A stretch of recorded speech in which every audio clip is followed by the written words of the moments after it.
Ngayon, lalagay naman natin ay yung sticker.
Check naman natin kung maganda ba tignan.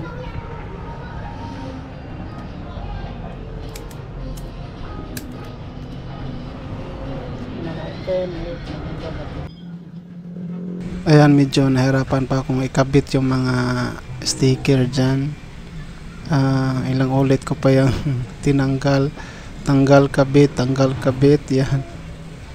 Kasi nga di ko pa kabisado yung, kasi yung iba kasi hindi pantay yung ano, yung pagkaka-drawing ba, yung design niya. Kaya ikaw na lang mag-a-adjust. Yung iba nga ano dyan, kinating ko na para lang pag ano siya, kasya.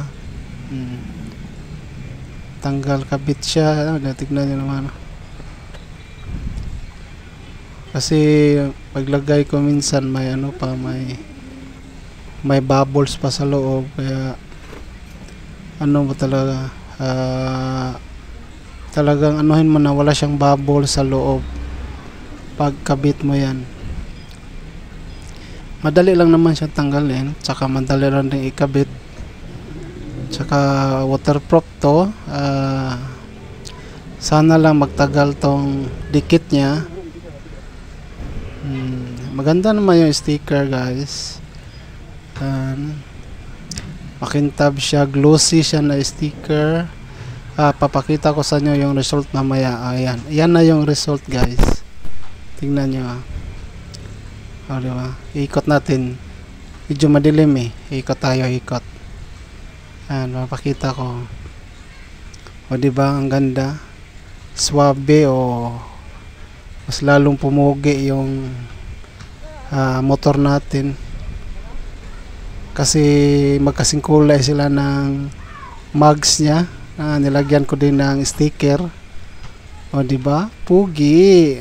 Thank you for watching, guys.